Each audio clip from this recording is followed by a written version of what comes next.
네, 안녕하십니까. 바이오스 라이프 프랜차이즈 오너 방지수 인사드립니다.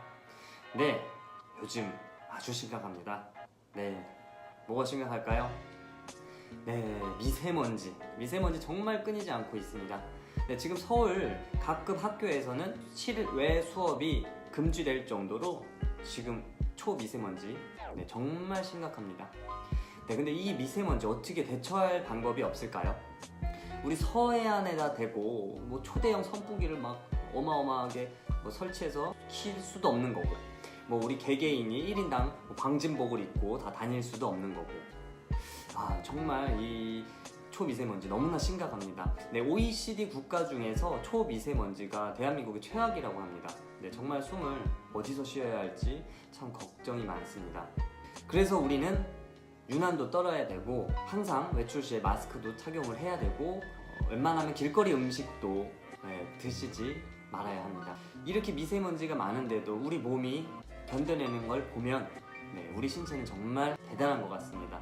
이럴 때일수록 더 내 몸을 유지하고 건강을 챙기셔야 할 것 같습니다. 네, 근데 보통 이 미세먼지 하시게 되면은 보통 코나 목이나 이런 기관지를 걱정을 하시는데요.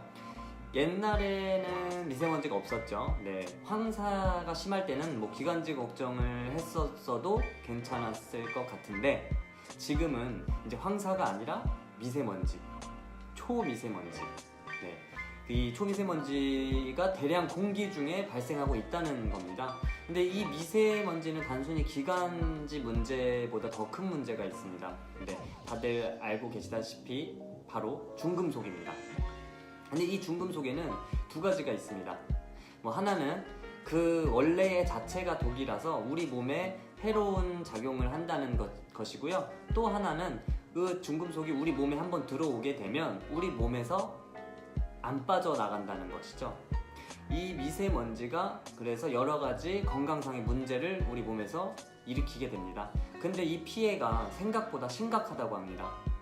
네, 그리고 꼭 미세먼지가 아니더라도 현대를 살아가면서 중금속을 피할 수가 없는 것 같습니다. 한국뿐만이 아니라 전 세계가 마찬가지라고 합니다. 네, 이 중금속은 기관지를 타고 들어와서 혈관에도 들어가고요, 세포에도 들어가는데, 이게 그냥 우리 몸속에 들어와서 대충 이렇게 돌아다니다가 소변으로 배출이 되거나 노폐물로 이렇게 땀으로 배출이 되거나 그러는 게 아니라, 이 중금속이 우리 세포 조직 깊숙이 박히게 돼서 우리 몸에 중금속이 계속 쌓이는 거죠. 근데 우리 몸에 중금속이 쌓인다고 많이들 표현을 하시는데, 그게 바로 세포 조직에 쌓인다는 뜻입니다. 우리 조직에 중금속이 쌓여 있으면 일단 우리 몸 자체가 너무 피곤하고 힘들고 고단해집니다. 우리 몸은 매일매일 신진대사라는 걸 합니다. 그래서 우리는 아무것도 안 하고 누워서 잠만 자도 우리 몸속에 있는 장기들과 세포들은 계속 쉬지 않고 일을 해서 하는 거죠.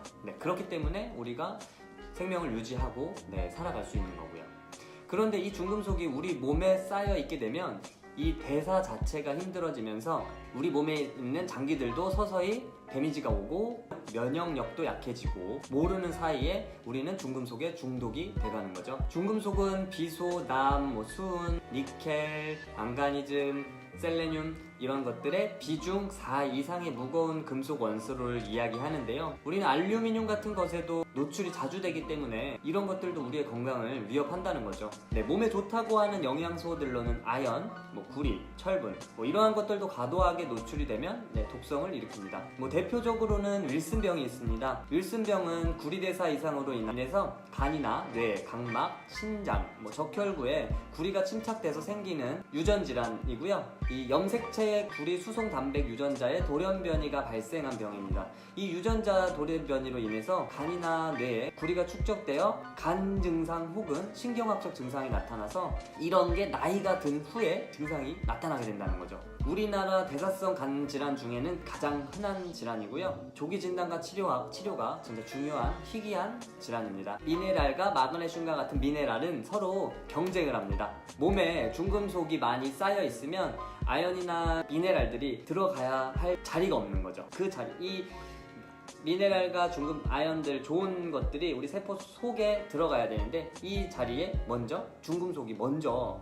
들어가서 앉아 있는 거죠. 그래서 우리가 아무리 몸에 좋은 뭐 미네랄이나 아연이나 마그네슘을 우리 돈 주고 사 먹어봤자 그 들어갈 자리가 없기 때문에 무용지물이 된다는 거죠. 그러면서 당연히 건강에 문제가 생길 수밖에 없다는 것이고요. 네, 미네랄이 부족하면 발생하는 현상들이 나타난다는 거죠. 뭐 급성으로 막 갑자기 뭐 머리가 아프거나 설사를 하거나 뭐 호흡 곤란이 오거나 구토를 한다거나 이렇게 명확하게 증상을 나타난다는 게 아니라 뭐 만성적으로 조금씩 몸에 쌓여서 독성이 생겨서 뭐 어디가 간지럽거나 자주 염증이 생긴다거나 뭐 정신이 맑지 않다거나 뭐 시력이 저하된다거나 불면증 때문에 뭐 잠을 못 잔다거나 이러한 이렇게 애매한 증상들이라는 거죠. 특히나 여성분들은 환경 호르몬이 여성 호르몬을 흉내냅니다. 그러면서 유방암, 자궁경부암, 뭐 갑상선암이 증가하게 되고요. 토양, 환경, 뭐 이런 대기뿐만이 아니라 우리는 소, 돼지, 닭, 뭐 이런 가축들을 먹어요. 근데 그 가축들을 키우면서 그 가축들에게 GMO 먹이를 먹이고 항생제를 먹이고 성장 호르몬을 먹이고 살을 찌우려고 에스트로겐 같은 거를 사용을 합니다. 근데 그런 거를 사용하게 되면 그런 물질이 전부 동물들 지방에 축적이 되는데 그거를 우리는 열심히 구워 먹고 튀겨 먹고 하고 있는 거죠. 그러면은 이런 것들이 우리 몸에 그대로 다 그냥 전달이 되는 거죠. 그 호르몬들이 우리 몸에 들어와서 뭐 유방암, 뭐 갑상선암 이런 암 등을 병들을 일으키는데 일조를 하게 되는 거죠. 네, 그래서 아까도 말씀드렸지만 우리는 유난도 떨고 외출 시에는 마스크도 끼고 길거리 음식도 가급적이면 드시지 말아야 하는 거죠. 뭐 아무거나 막 먹어야 된다는 것도 이제는 아닙니다. 우리 몸에 좋은 것들만 찾아서 골라서 먹어야 됩니다. 그리고 미국에서는 뭐 EDTA 이킬레이션이라고 디톡스라는 혈관 디톡스가 있어요. 1회에 50만원에서 70만원 정도 금액이 만만치 않습니다. 그러나 우리 유니시티 디톡스는 10만원 초반으로 이 모든 거를 해결하고 독소를 빼고 중금속을 빼줄 수 있는 그런 디톡스 제품이 아주 뛰어나고 독창적인 제품이 있습니다. 1년에 한 번씩 구충제를 먹어야 되는 게 아니라요 1년에 한 번씩 이 디톡스를 꼭 하셔야 됩니다. 이 디톡스에 관한 자세한 내용은 또 다른 영상을 올린 게 있습니다. 그 영상을 한 번 더 시청해 주시길 바라고요. 오늘도 시청해 주신 여러분들께 감사의 말씀 드립니다. 네, 좋아요와 구독 버튼 부탁드립니다. 오늘보다 나은 내일을 위해 Make Life Better. 고맙습니다.